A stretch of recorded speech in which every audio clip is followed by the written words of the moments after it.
Hi. My name is KK. I'm going to talk about the ECON1020 Introductory Macroeconomics.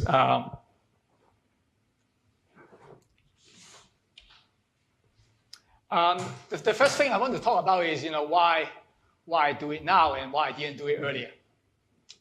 In fact, I have thought about doing this blended learning thing with this course for quite a while, but I never take any actions for two reasons. One was the course, it was too large. It used to have over 1,000 students per semester.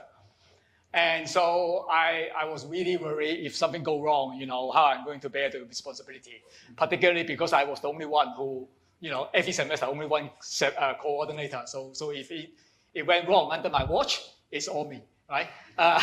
And the second reason was, honestly, I wasn't sure, for whatever I'm going to do, it will actually make things better. Okay? So I don't know whether actually it will improve the student learning outcome or experience. Okay, then why I do it now? Well, the answer is very simple. Because I was asked to do it. Not that I have a choice. But turn out this become a blessing rather than a curse, because since I was told to do it, I don't need to spend time to think about, to justify why I do it, either to myself or to other people. Okay, I just get along with it. Okay. Now, but there's also a downside to it as well, because I haven't actually thought through about it. While I have to jump into the deep end, that means that I'm learning how to build an airplane while I'm flying it at the same time. Okay, not like other people. They have thought through the whole process. And remember, I'm a one-man band. So basically, I have to do the things at the same time. I need to think about why I'm doing this or why I do this instead of that. And in some cases, I probably make mistakes without knowing it. And also a good thing about being told to do it is I'm giving a lot of resources from the university, especially through Italy. So I got a lot of support, a bit of money to do things. That turned out actually is really important.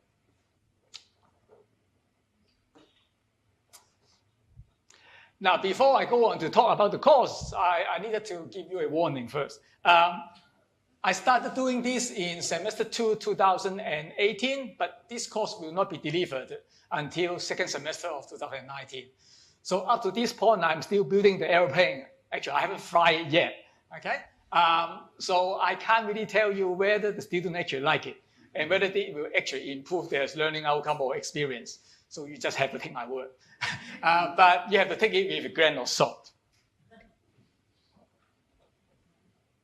Okay, some background, just give you some idea about what the course is about. This is a first year economic course. In terms of student profile, roughly about 50% of our students are economic students. The other half are non-economic students. And most of them will not go on to do the second year macroeconomic course. So I have a basically really heterogeneous student group, and they have a completely different need. We used to have 1,000 students per semester, but from next year onward, we probably will go down to about 400 because about 60% of our students move on to a different course taught by a different person. So they are not my problem anymore. Okay. Unless I'm given that course to teach, of course. Okay. The teaching scheme, this is under the old scheme, standard. 2-hour lectures per week, 1 hour past sessions, 1 hour tutorial. So from second semester onward, this is how we're going to do it. We don't have any face-to-face lecture anymore. We have 10 weeks of lectures. Every week, we produce roughly about 7 videos, roughly about 6 minutes per video. So it's roughly about 40 minutes video watching. So it's a much shorter time. We deliberately make it shorter, but once you produce video, actually, you can easily make things much more efficiently, so you can cram everything into 40 minutes. We don't have a face-to-face lecture, so we extended the tutorial to 2 hours.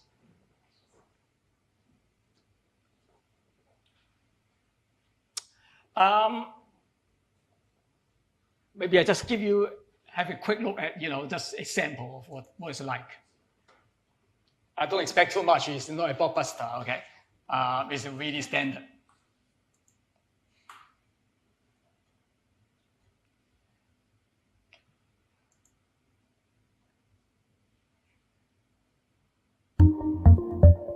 going to speed it up so it's faster. We have learned that foreign reserve holding is one of the indicators of currency manipulation.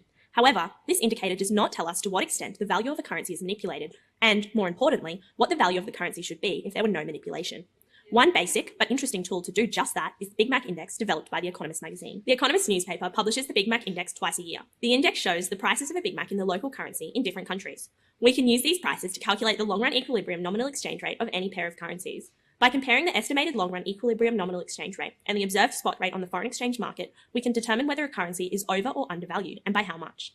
For example, the Big Mac Index suggests that in July 2018, the Chinese yuan was undervalued relative to the US dollar by a massive 44%. China, and no trade restriction on coffee bean trade between the two countries.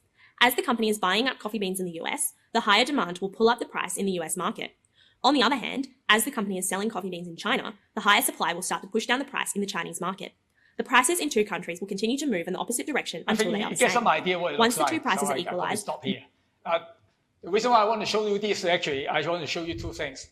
The first is very standard. There's nothing fancy at all, okay? Because it's cheap to produce, okay? This kind of graphic is, nothing compared to what you can find on the internet. Again, because this is very cheap to produce, okay? You can make something really fancy, but it's probably cost you 10 times more. Okay, I'm going to show you a different video.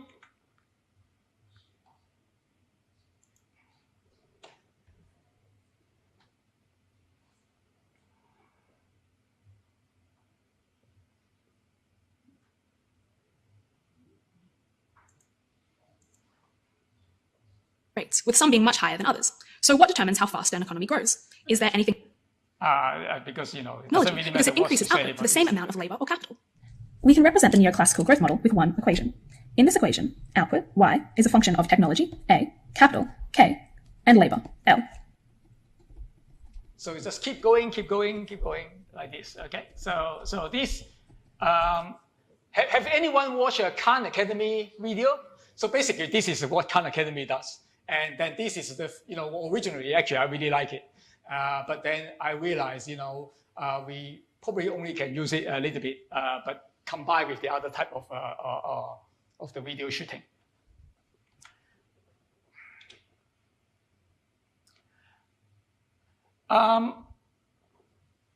We also changed the assessment scheme. We used to have online quiz, only 20%, the rest are all exam. So as you can see, there's nothing authentic at all. Well, I mean, the reason is because it's easy to manage. That's the only reason. The new assessment scheme, we still have online quizzes. It's 30%. But then we have a much bigger written assignment, which is a country report, roughly about 30%. So what the student is going to do here is they will be given a country and they are given a data source, and they have to go to that data source, extract some data, write up some report. Basically, that is some of the professional economists does in the workplace. And the final exam is only 40%, but there's a hurdle. They have to get at least 60% out of 40% in order to pass the course. The main reason for this hurdle is I have no idea who is doing the quiz, and I have no idea doing the assignment.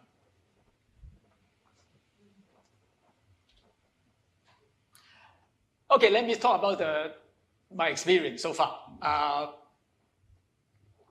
Now, just because I'm asked to do the blended learning, it doesn't mean I just do it, taking it lightly. Instead, actually, I take it quite seriously because I think this is a good time or a good opportunity for me to make some big changes. As I show you, I changed from face-to-face lecture to online lecture, but I also actually take the opportunity to change the content of the lecture as well. We changed the textbook, we changed the way we assess students, we changed the way we run tutorial, or as I should say, I'm going to change the way we run tutorial. Okay, I'm still working out how to run tutorial. We are given a lot of resources from the university and support. And this actually turned out is very useful because I have the resources to hire people to do a lot of work for me. This is my team. The way I describe, the input in the process is, if you think about it, it's like we are making a movie. It's a little bit like that. I'm the director. Okay? I have the vision. I know what I want my final product should look like. Okay? But to make a movie, you cannot just have the director. You needed to have a lot of people supporting you. They actually make, do all the things that is need, all the on the ground things. So I call them, two of them, actually Charlie's and Rhiannon's, are my producer. So they do a lot of things like they organize with other students, work out the workflow, book the studio, check my script, check to make sure that my slide have complied with all the copyright, which turned out to be a big issue. Okay, and so on and so forth. And so I would not be brought down by all the daily operation. I just focus on the big picture and the content, and that has become really important, I realize. I also make use of the student staff program for two reasons. The first is they give me a little bit extra money as well. and the other reason is they allow me to take on the perspective of students. In some cases, actually, it's very useful. But that is pretty much for another talk because there's a lot more complication regarding the student staff program. One thing I learned is, check your script 3 times, 4 times, as many times as possible because it's very expensive to reshoot it once you make it. I just discovered I make a big mistake 15 minutes before I came to this workshop. So I need to fix it up when I go back, okay? Try not to mention the course code and the course name in the video because there may be an opportunity for you to recycle the material in another occasion. It may be another course, it can be a boot, okay? I'm teaching you some economics here. This is called diminishing return. Essentially, the concept of diminishing return is like this. This is the time and effort you put in producing your video or whatever. And this is the quality you get. And typically, what we see is this is not a linear relationship. The first 100 hours you put in, you probably make a huge output because you start from 0. But for the next 100 hours, you still make progress, but not as much. Okay? As you are approaching what I call the perfection line, it will take you forever to get there, but you will never get there. Okay? So the point is, you need to think about how much time and effort you are willing to put in relative to what kind of output you wanted to get. My thinking is aim to be good enough, not to be perfect. Now, the question is, how good is good enough? What is the benchmark? I set my benchmark rather low. Okay? I set my benchmark to be the Echo 360. And if you have watched Echo 360, you probably know it is really low. So no matter what you do, you can't get lower than that, probably, right? Okay. However, you don't have to set that as your benchmark. You can set something higher.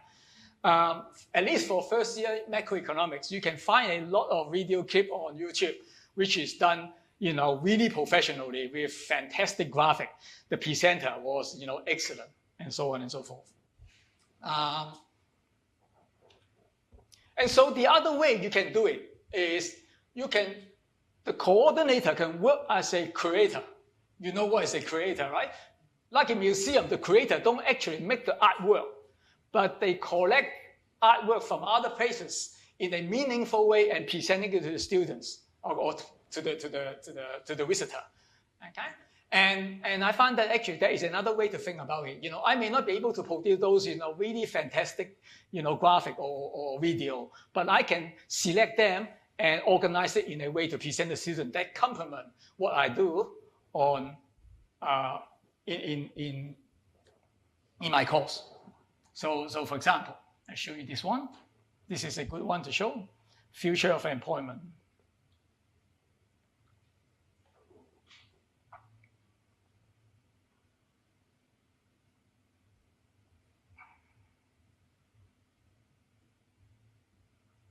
So here, this particular section is about the future of employment. And so I searched a lot of video that is available on the internet, talk about the future of job, and I find two videos. They use pretty much the same evidence, but they come up with slight opposite conclusions. And I wanted to show students, using the same evidence, but you can actually interpret the evidence in a completely different, perspective. This one actually, the first one has a fantastic graphic. There's no way I have the resources to produce it. The second one, just someone actually talking head. But this guy actually is apparently is a very famous venture capitalist. So I will never have his inside knowledge about how the industry is going. Okay, but it doesn't matter if you can actually select this thing for the student will appreciate it. The one thing actually you may look at here, all the video actually is someone else. Actually, you almost never see me in this video except for the very beginning. I think I only have about 3-minute shot in the whole course. The reason why I don't show myself is for two reasons. Very practical reason. Every time when I watch ECON1020 recording of my own lecture, I feel like I'm watching a horror movie. I really wanted to stop it. I really don't want it to continue. And I'm pretty sure my students actually feel in the same way. I mean, some of them actually told me about it, so I know it as a matter of fact. They don't like my accent. And so at the very beginning, I decided to, not to have myself as a presenter. So I have my actress. I'm just, stick with being a director. Second reason, I don't know about other courses. We tended to change the coordinator, every semester or every 1 or 2 years. You can think about, how odd it will look like, with someone as a coordinator, but actually another lecturer standing there talking about the whole course. Now, in this way, I have a bunch of people actually doing the video. So she's not only one. I have about 5 or 6, 7 people doing it. And so it doesn't really matter actually who is the coordinator, because there's always someone else actually doing it. And there's always a whole bunch of people. So it actually makes it less awkward when you change coordinator.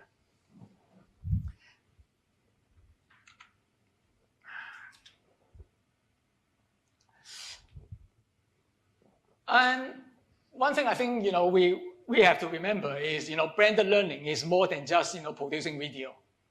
Okay? Besides video, there's a lot of online content. They are as important as the video. And there's also face-to-face content as well. They are also equally important. The way I think about when I produce this thing, as I told you, because I'm trying to work it out as I go, the first thing I do is the video. So once I finish the video, I just think about, okay, what I didn't do in the video. So actually, I try to put them into the online platform to complement the video. Then once I finish that one, then I think about, okay, what actually is not on the online content. Then I need to think about how to construct my tutorial to fill in the gap as well. Okay, so you have, make sure that they work together. Try to be in the shoes of the students. How do you do that? I've done a number of UQ ethics course. Some produced at UQ, some produced in other university. The latest one I did was it's called the Religious Literacy, produced by Harvard X, and I learned a few tricks there. And so by doing some of these courses, you can actually get the feeling or experience of how students actually feel when they do this kind of online module. And you will never understand it until you actually do it. Start early.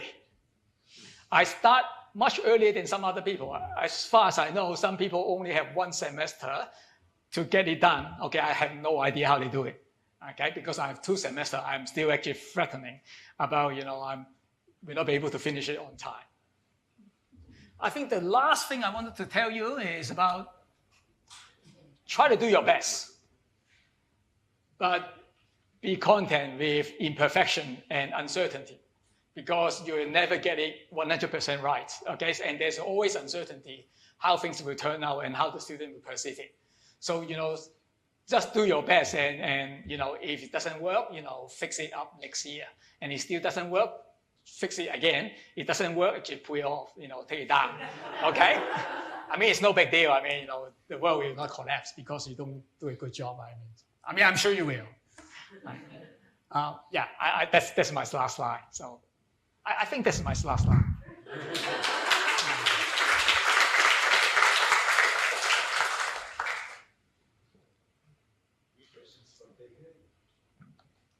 Yeah.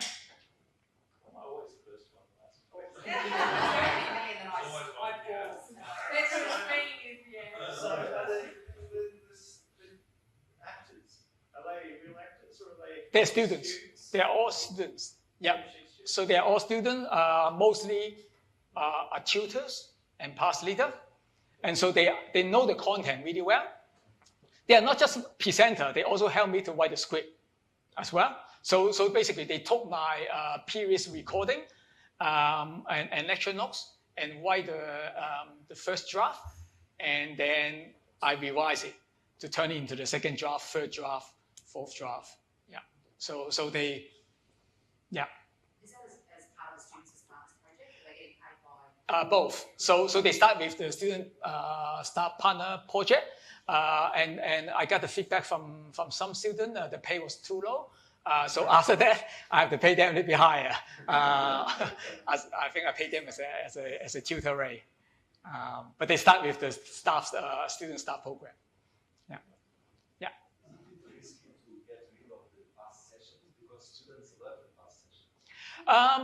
Yeah, but the way we are going to run the tutorial is a little bit like a past section. So we are going to put 2 tutors in each tutorial, have a slightly bigger tutorial, and has a lot more interaction with them.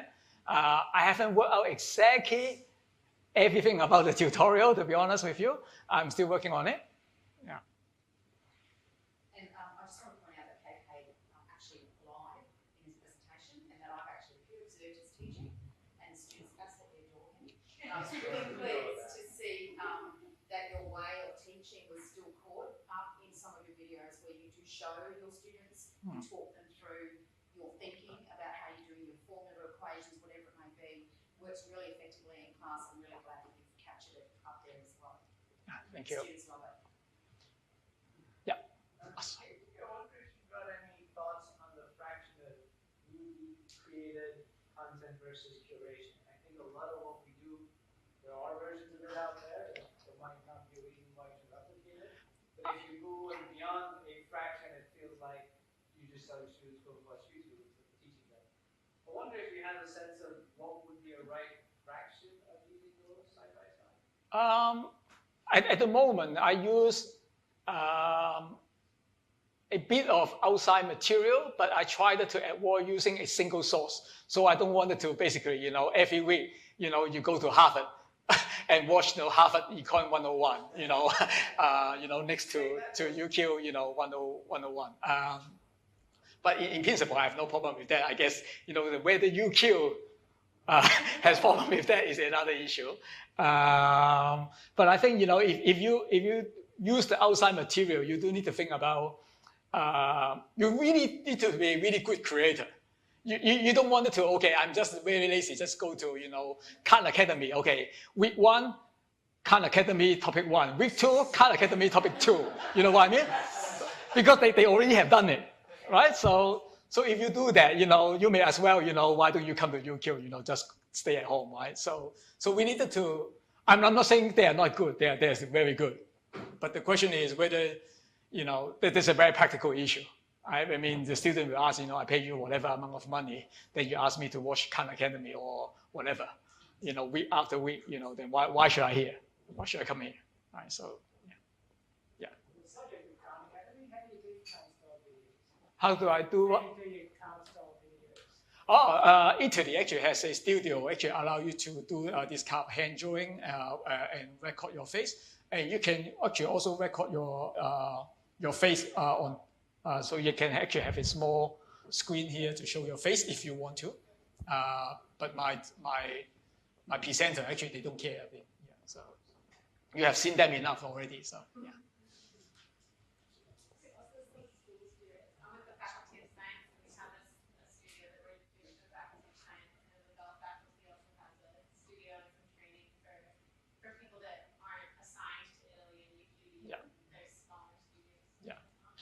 Maybe one thing actually I should mention. One of the challenge actually I have, when I think about doing blended learning is how to keep the course relevant in terms of its relevancy to the contemporary issue.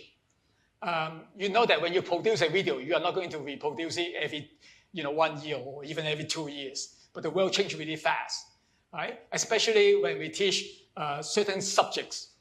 It may not apply to mathematics, but it definitely applies to social science or humanity. Is you wanted to teach things using the contemporary example as an illustration. So for example, this year, if I talk about macroeconomics, I talk about the trade war between China and the US. Next year, this thing actually may not be relevant at all, right? But once I put it in the video, it will just stay there. So that is one of the challenges actually I have. And there's no way I can get around with that in terms of the video. So I have to make use of other online content as well as the face-to-face to complement that. And so that is one of the difficulty actually, we have to deal with. Yeah. And that's why your tutorials can be important. Yeah, the tutorial will be important. And one of the things I'm working on at the moment is how to make the tutorial and the assessment authentic. As I mentioned to you, I create this country report. And actually, a few months ago, I caught up with a alumna who is my former students, now work as I think it's a senior manager, investment manager for the Victorian Fund Management Corporation. They manage the fund for the Victorian government. And when I told her about what I'm going to do with the assignment, and she told me that is exactly what she did. That is the assignment. She gave it to her staff to do. Okay? And she said, once I finish drafting up the assignment, she's happy to have a look at it to see whether actually we can tweak it a little bit in any way to make it actually corresponding to actually what they do in the real world.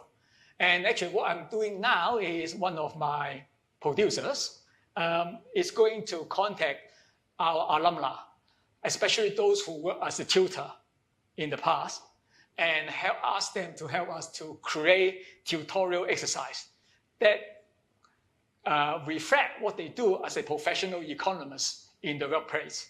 And so we can show the student what they learn in the tutorial actually is relevant to their potential career if they work as an economist. Now, not all the tutorial questions will be like that, but my aim is to have at least one question for each topic that is related to the workplace, and so the student can see the relevancy. This is only my dream, okay? I'm still working on it, okay? I keep saying that. I hope I can pull it off, but you never know, right? So, yeah. Okay, thank you. Thank you.